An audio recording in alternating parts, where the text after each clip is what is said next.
നമസ്കാരം. പൂമുഖം ആരംഭിക്കുകയാണ്. ലൈവിലേക്ക് എല്ലാവർക്കും സ്വാഗതം. ആദ്യമേ ഒരു കാര്യം പറയാം, നമ്മുടെ എപ്പിസോഡുകൾ നിങ്ങൾക്ക് കൂടുതൽ ഇഷ്ടമായി വരികയാണ് എന്ന് നമുക്കറിയാം. അതുകൊണ്ട് തന്നെ നിങ്ങൾ കൃത്യമായി ബെല്ലൈക്കൺ അമർത്തുക. അതുപോലെ തന്നെ സബ്സ്ക്രൈബ് ചെയ്യാൻ മറക്കരുത്. ഷെയർ ചെയ്യുക. നിങ്ങളുടെ അഭിപ്രായങ്ങൾ, നിർദ്ദേശങ്ങൾ കൃത്യമായി കമന്റ് ബോക്സിലേക്ക് കൊടുക്കുക. അപ്പോൾ ഇന്ന് നമ്മോടൊപ്പം അതിഥിയായുള്ളത് ഡോക്ടർ കെ മുരളീധരൻ നായരാണ്. അദ്ദേഹം വാസ്തു ആചാര്യനാണ്, വാസ്തുശാസ്ത്ര വിജ്ഞാനപീഠം പ്രസിഡന്റ്, തിരുവിതാംകൂർ ദേവസ്വം ബോർഡ് സ്ഥപതിയാണ്. നമസ്കാരം. ഇന്ന് ഇപ്പോൾ നിങ്ങളെ ചോദ്യം തന്നെയാണ് ആദ്യം കിടക്കുന്നത്. സാർ, ഇന്ന് നമുക്ക് ഇതിനകത്ത് വന്നിട്ടുള്ള ഒരു ചോദ്യം എന്ന് പറയുന്നത് പാചകം ചെയ്യുന്നതുമായിട്ട് ബന്ധപ്പെട്ടതാണ്. അതായത് അതിൽ ചോദിച്ചിരിക്കുന്നത് കൊല്ലത്ത് നിന്നുള്ള സുബൈർ എന്ന് പറയുന്ന ഒരു കുടുംബാംഗമാണ് ചോദിച്ചിരിക്കുന്നത്. അദ്ദേഹം പറഞ്ഞിരിക്കുന്നത് പാചകം ചെയ്യുന്നത് അടുപ്പ് പടിഞ്ഞാറോട്ട് വെച്ചിട്ടാണ് പാചകം ചെയ്യുന്നത് എന്നുള്ളതാണ്. അങ്ങനെ പടിഞ്ഞാറ് ദിശയിലോട്ട് അടുപ്പ് വെച്ചുകൊണ്ട് പാചകം ചെയ്യാമോ? അവരങ്ങനെയാണ് ഉപയോഗിച്ചത്, അതിലെന്തെങ്കിലും ദോഷമുണ്ടോ? അതുപോലെ തന്നെ പാചകവുമായി ബന്ധപ്പെട്ട് വേറൊരു ചോദ്യം കൂടെ ഉണ്ട്. തെക്ക് വടക്ക് നിന്നാണ് അവരുപയോഗിക്കുന്ന ഗ്യാസ് സ്റ്റൗ വെച്ച് പാചകം ചെയ്യുന്നത്. അങ്ങനെ ചെയ്യാമോ? അതിന്റെ ഉചിതമായിട്ടുള്ള ദിശ ഏതാണ്? മനസ്സിലായി.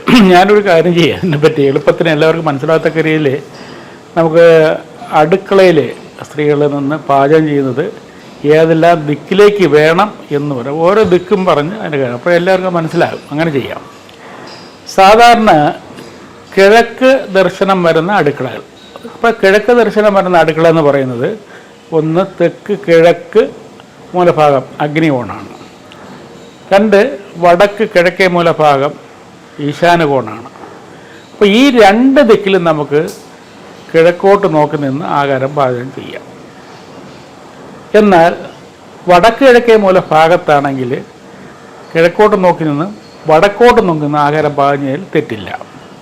എന്നാൽ തെക്ക് കിഴക്കാണെങ്കിൽ, തെക്ക് കിഴക്ക് അടുക്കള വരെയാണെങ്കിൽ കിഴക്കോട്ട് മാത്രമേ പാടുള്ളൂ. കിഴക്കോട്ട് ഇന്ന് കറക്റ്റ് കിഴക്കോട്ട് നോക്കി നിന്ന് തന്നെ സ്ത്രീകളുടെ ഫേസ് കിഴക്കോട്ട് നോക്കി തന്നെ പാചകം ചെയ്യുന്നതിനാണ് ഉത്തമം. അങ്ങനെ പാടുള്ളൂ. അല്ലാതെ തെക്കോട്ട് നോക്കി നിന്ന് ഒരിക്കലും പാചകം ചെയ്യാൻ പാടില്ല. അത് തെറ്റാണ്. അങ്ങനെ ആരെങ്കിലും പറഞ്ഞിട്ടെങ്കിലും തെറ്റാണ്. അത് ഒരിക്കലും നല്ലതല്ല. നമുക്ക് തെക്ക് കിഴക്ക് മൂലയാണെങ്കിൽ, അതായത് അഗ്നികോണിൽ നമുക്ക് അടുക്കള ഉണ്ടെങ്കിൽ നമുക്ക് കിഴക്കോട്ട് നോക്കി നിന്ന് ആഹാരം പാചകം ചെയ്യാണ് ഏറ്റവും ഉത്തമം. ഇപ്പോൾ മൂന്നാമത് വടക്ക് പടിഞ്ഞാറ് ഭാഗത്ത് അടുക്കള വരെയാണെങ്കിൽ, മൂന്നാമത്തെ വടക്ക് പടിഞ്ഞാറ് ഭാഗത്ത് അടുക്കള വരുന്നത് നല്ലതേ ഉള്ളൂ, വായുകോണെന്ന് പറയും. അവിടെ അടുക്കള വരെയാണെങ്കിൽ നമുക്ക് മൂന്ന് ഭാഗത്തേക്ക് നോക്കുന്ന ആഹാരം പാചകം ചെയ്യാം. ഒന്ന് വടക്ക് പടിഞ്ഞാറ് ഭാഗത്ത് വരികയാണെങ്കിൽ ചോറ് കിഴക്ക് സ്വാഭാവികമായിട്ടും മറയും. കാരണം അവിടെ നിൽക്കുമ്പോൾ കിഴക്കോട്ട് നോക്കിയെന്നോ വടക്കോട്ട് നോക്കിയെന്നോ, വേണ്ടി വന്നാൽ പടിഞ്ഞാറോട്ട് നോക്കി നിന്നാലും ആഹാരം പാചകം ചെയ്യുന്ന തെറ്റില്ല. എവിടെ? വടക്ക് പടിഞ്ഞാറ് വായുകോണിലാണെങ്കിൽ മാത്രം. അപ്പോൾ ഉച്ച കഴിഞ്ഞാൽ സൂര്യൻ പടിഞ്ഞാറാണ്, പടിഞ്ഞാറ് ദിശയിലേക്ക് വരും. ആ ഒരു കണക്ക് നമുക്ക് എടുക്കാം. വായുകോണം നല്ലൊരു കണക്ക് കൂട്ടിൽ നമുക്ക് വടക്ക് പടിഞ്ഞാറ് നമുക്ക് അടുക്കള വരികയാണെങ്കിൽ പടിഞ്ഞാറോട്ട് നോക്കുന്ന ആഹാരം പാചകം ചെയ്യാം, വടക്കോട്ട് നോക്കുന്ന ആഹാരം പാചകം ചെയ്യാം, കിഴക്കോട്ട് നോക്കുന്ന ആഹാരം ചെയ്യാം. എന്നാൽ ആ ഭാഗത്ത് ഒരിക്കലും തന്നെ ചില ആൾക്കാർ ചില പരിപാടികൾ ചെയ്യാറുണ്ട്. വടക്ക് പടിഞ്ഞാറ് ഭാഗത്തെ അടുക്കള വരികയാണെങ്കിൽ ഒരു വിൻഡോ കൊടുക്കത്തക്ക രീതിയിൽ ഒരു തള്ളെടുക്കും വടക്കോട്ട്. ഏകദേശം 1 മീറ്റർ തള്ളി സ്വല്പം എടുത്തിട്ട് അവിടെ കിഴക്ക് ഭാഗത്തേക്ക് ഒരു വിൻഡോ കൊടുത്തിട്ട് കിഴക്കോട്ട് നോക്കുന്ന ആഹാരം. പക്ഷേ അത് വലിയ ആപത്താണ്. ആ ഭാഗം നമുക്ക് തള്ളാൻ പാടില്ലാത്തൊരു ഭാഗമാണ് ആ ഭാഗം. അപ്പോൾ അങ്ങനെ ചെയ്യരുത്. അപ്പോൾ സ്വാഭാവികമായിട്ടും വടക്ക് പടിഞ്ഞാറ് ഭാഗത്തേക്ക് അടുക്കള വരുമ്പോൾ നമുക്ക് മറിയും. കിഴക്കോട്ട് നോക്കുന്ന ആഹാരം പാഞ്ഞാൽ നമുക്ക് സ്വാഭാവികമായിട്ടും മറിയും. അപ്പോൾ ഏറ്റവും കൂടുതൽ നിൽക്കുന്നത് വടക്കോട്ട് നോക്കുന്ന ആഹാരം പാഞ്ഞാണ് കുറച്ച് കൂടുന്നില്ല, അല്ലെങ്കിൽ പടിഞ്ഞാറോട്ട് നോക്കിയത്. ഈ വടക്ക് പടിഞ്ഞാറ് ഭാഗത്ത് മാത്രമേ അങ്ങനെ പാടുള്ളൂ. ഇടയ്ക്ക് ക്വസ്റ്റിൽ എന്താ പറഞ്ഞാൽ തെക്ക് പടിഞ്ഞാറെന്ന് പറഞ്ഞാൽ എന്താ ചോദിച്ചത്?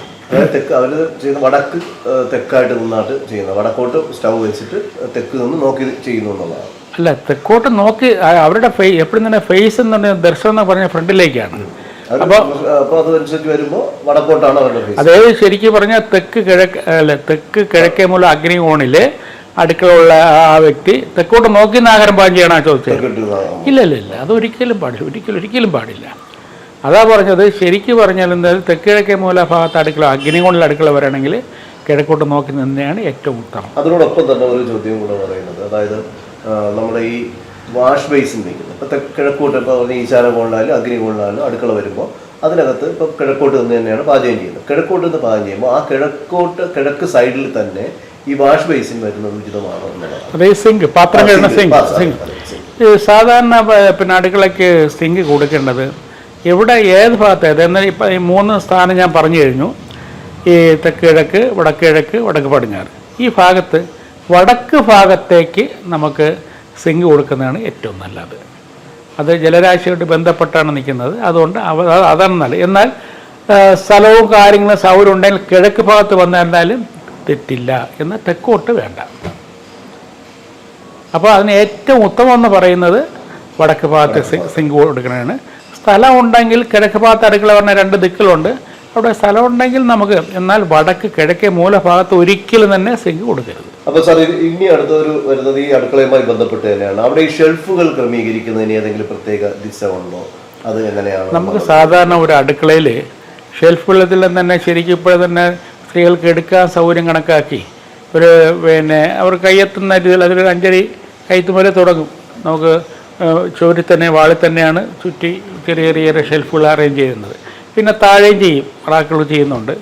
പിന്നെ പണ്ട് കാലത്തൊക്കെയാണ് നമുക്ക് ഒരു അടുക്കള ഉണ്ടെങ്കിൽ സ്റ്റോർ മസ്റ്റാണ്. സ്റ്റോറില്ലാത്ത അടുക്കളയൊന്നും അവർക്ക് ഇഷ്ടപ്പെടില്ല. ഇന്നിപ്പോൾ കാര്യങ്ങളെല്ലാം തന്നെ എല്ലാം പാക്കറ്റ് കിട്ടുന്ന കാര്യങ്ങളെ. പണ്ടൊക്കെ നെല്ല് കുത്തി കൊണ്ടുവയ്ക്കുക, മറ്റു കാര്യങ്ങൾ ചെയ്യുക, ചാക്കോട് കൂടി അരി വയ്ക്കുക, ഇങ്ങനെയുള്ള സമ്പ്രദായങ്ങൾ ഇപ്പോൾ ഇല്ലല്ലോ. ഇപ്പോൾ എല്ലാം തന്നെ 5 കിലോ 10 കിലോ പാക്കറ്റുകളെല്ലാം കൊണ്ട് പാക്കറ്റായിട്ട് അടുക്കി വയ്ക്കും, ആവശ്യമുള്ള എടുക്കും. അതുകൊണ്ട് ഇപ്പോൾ കഴിയുന്നത് തന്നെ ഇപ്പോൾ സ്റ്റോറിൻ്റെ ആൾക്കാർ ഒഴിവാക്കി. സ്റ്റോർ ഇപ്പോൾ ഒരുമാതിരിപ്പെട്ട അടുക്കളയിൽ ഇപ്പോൾ സ്റ്റോർ എന്നുള്ള സമ്പ്രദായം ഇല്ല. എല്ലാം തന്നെ ചുറ്റോട് ചുറ്റും റാക്കുകൾ കൊടുത്തിട്ട് റാക്കിനകത്ത് അടുക്കി വെച്ചിട്ട് അതിൽ നിന്ന് എടുക്കുന്ന സമ്പ്രദായമുള്ളത്. അപ്പോൾ അലമാരകൾ എവിടെ പടിഞ്ഞാറ് ഭാഗത്ത് വരുന്നത് നല്ലതാണ്. ഇപ്പോൾ കിഴക്കിൻ്റെ ഭാഗത്ത് വരണ അടുക്കളയ്ക്ക് ആണെങ്കിൽ പടിഞ്ഞാറ് ഭാഗത്ത് വേണ്ടി വന്ന സ്റ്റോറും നല്ലതാണ്. സാധനം സംഭരിച്ച് വയ്ക്കത്തക്ക രീതിയിലുള്ള സംവിധാനത്തിന് ആ പടിഞ്ഞാറ് ഭാഗത്ത് സ്റ്റോറും വരുന്നത് നല്ലതാണ്. റാക്കുകളൊക്കെ അടുക്കി വയ്ക്കുന്നത് പടിഞ്ഞാറ് ഭാഗത്ത് വയ്ക്കുന്നത് ഏറ്റവും നല്ലതാണ്. അപ്പോൾ വടക്ക് പടിഞ്ഞാറ് ഭാഗത്ത് വായുകോണിൽ വരുമ്പോൾ ഒരുപക്ഷെ നമുക്ക് ഗ്യാസ് സ്റ്റൗ ചിലപ്പോൾ പടിഞ്ഞാറ് ഭാഗത്ത് വരികയാണെങ്കിൽ അവിടെ ഒരു പ്രശ്നം വരികയാണെങ്കിൽ അങ്ങനെയാണെങ്കിൽ അവർക്ക് വേണമെങ്കിൽ തെക്ക് ഭാഗത്തേക്ക് വയ്ക്കാൻ തടസ്സമില്ല. തെക്ക് ഭാഗത്തേക്ക് വരുന്നതിന് തടസ്സമൊന്നുമില്ല. അപ്പോൾ തെക്ക് എന്ന് പറഞ്ഞാൽ എല്ലാം നമ്മൾ തള്ളിക്കളയേണ്ടല്ലോ. തെക്കിന് ഒരുപാട് ഗുണങ്ങളുണ്ട്. അതുകൊണ്ട് ഈ രീതിയിൽ ക്രമീകരിക്കണമായിരിക്കും നല്ലത്. പിന്നെ ഞാൻ നേരത്തെ പറഞ്ഞ സ്റ്റോറിൻ്റെ സംരംഭത്തിന് ചില ആൾക്കാർ പണ്ടത്തെ മാമൂലനുസരിച്ച് ചില ആൾക്കാർ ഇപ്പോഴും തന്നെ സ്റ്റോർ എന്നുള്ള രീതിയിൽ എടുക്കാറുണ്ട്, ഇല്ലയെന്ന് പറയുന്നില്ല. അപ്പോൾ അതുകൊണ്ട് ഞാൻ നേരത്തെ പറഞ്ഞ കാര്യങ്ങൾ ചെയ്യുന്നതാണ് ഏറ്റവും ഉചിതം. വളരെയധികം നന്ദി. കാര്യങ്ങളെല്ലാം നിങ്ങളുടെ ചോദ്യങ്ങൾക്ക് കൃത്യമായിട്ടുള്ള മറുപടിയാണ് മോഹിതരൻ സാർ നൽകിയിട്ടുള്ളത്. അപ്പോൾ നമ്മുടെ എപ്പിസോഡ് നിങ്ങൾ കാണുക, അഭിപ്രായങ്ങൾ, നിങ്ങളുടെ നിർദ്ദേശങ്ങളും കമൻറ്റ് ബോക്സിൽ രേഖപ്പെടുത്തുക. ഈ എപ്പിസോഡ് ഇവിടെ പൂർണ്ണമാവുകയാണ്. നിങ്ങളുടെ സംശയങ്ങളും ചോദ്യങ്ങൾക്കുള്ള മറുപടിയായി മറ്റൊരു എപ്പിസോഡിൽ വീണ്ടും കാണാം. നമസ്കാരം.